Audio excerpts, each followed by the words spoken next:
This will be a day long remembered. Now I am the master.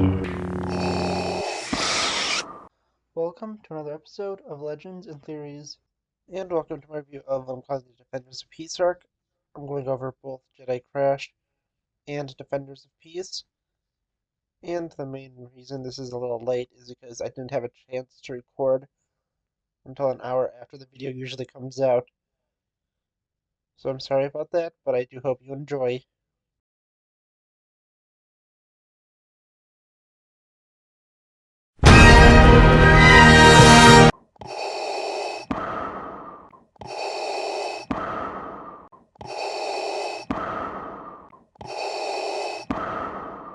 Anakin and Ahsoka go on a mission to rescue Jedi Master Aayla Secura, but in the mission, Anakin is gravely injured, and their ship is heavily damaged and is forced to jump into light speed, and forcing them out of light speed, they are able to crash land on a planet, and there they both have to treat Anakin's injuries and need to find a way to contact the Republic. So from this, Ahsoka reluctantly goes with Aayla Secura and Commander Bly to go and find settlements and potentially help for Anakin, as Rex stays behind to watch over Anakin and make sure he is okay. After discovering a large tree that has giant acorns fall, that there is a giant path of them being dragged, they figured to go that way, but not before being attacked by a giant bird, killing a clone trooper they were with. This has the Jedi and clone go to a village that is filled with the peace-loving Lurmen, and they specifically gone to this planet to get out of the war, but after convincing that they do need help and that Anakin is dying, they do agree to help them, and at the very least, help heal Anakin. And this sends Ahsoka and Bly back, but this also happens at the time that Anakin and Rex are being attacked by another giant bird creatures, and Ahsoka is back just in time to help save her master and bring him back to the village. And this leads to Ahsoka learning an important lesson of the Jedi, that she can't become overly attached to people and must learn to let go. Especially this because death is a natural part of life.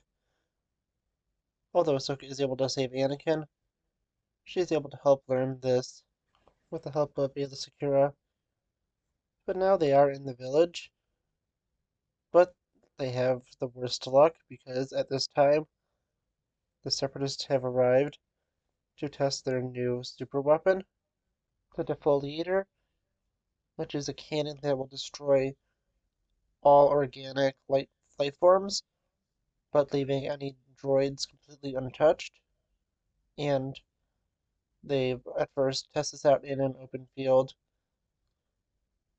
which the Jedi do witness, and both clone Captain Rex and Commander Bly nearly die when it was fired, although they weren't intentionally firing at the clones, they were just firing at the field to see how it would work. And from this, they realize that the village is in danger, and even though that the Lurmen have wanted to live in peace and not fight, the Jedi realize that it's their duty to defend them. So after raiding the Separatist base, they are able to get a shuttle and some shield generators and go to Lerman village to help defend them. And although the chief does not want to fight and would rather die, the Jedi still do the right thing and defend them. They set up the shield generators and make a solid defense. They then go and take on the Separatists. They are able to destroy the defoliator tank and save the Lerman, and are also able to contact the Republic, who come to both pick them up and arrest the Separatists for their war crimes, giving another victory to the Republic. And yeah, I think it's a good episode. This definitely isn't my favorite. I definitely enjoy some of the other ones a lot more. In fact, of all the ones we've done so far, this ranks near the bottom. And yeah, I think that really it's an okay one. It's definitely not my favorite, as I said, but still, I think that it is enjoyable. Some of the things I do like about it is, some of the Jedi ideals being more specifically told, and having some character development for Ahsoka. We also have, some interesting stuff with a new Separatist weapon, although it is not seen again besides, I think, one episode later on in the series. I can't think of which one that one is, though, off the top of my head. But I do remember it was in one more episode. I don't even think it was used in that one. I think it was like a set piece or something that was destroyed. Yeah, I think that this was an okay storyline. I don't really have a lot to say. I'm kind of repeating myself. I think that really the best part of it was, just some of the stuff with the Jedi Order and, well, the near death of Anakin.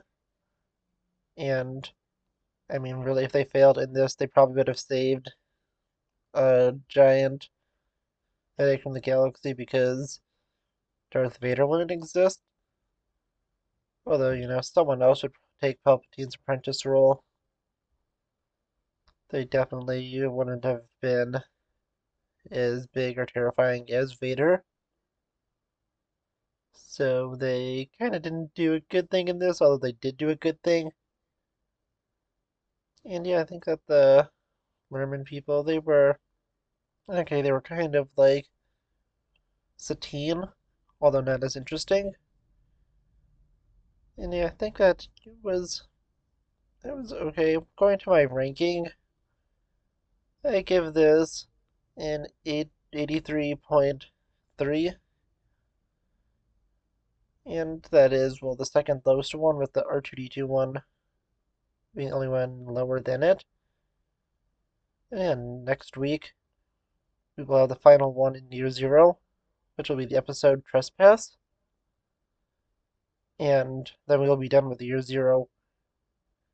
And starting with, well, Year One, I'm probably going to be doing the full versions in parts because right now only the shorter amount of Year Zero is already over an hour long. And, well, I don't want to be having, 2-hour videos trying to be saved into my computer. So we will be doing that in a few other parts. Yeah, I think that is interesting. I do want to know what you think.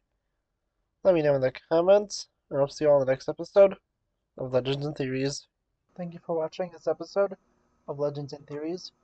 Please subscribe, like the video, share the video, leave a comment, check out the video on screen, and may the Force be with you.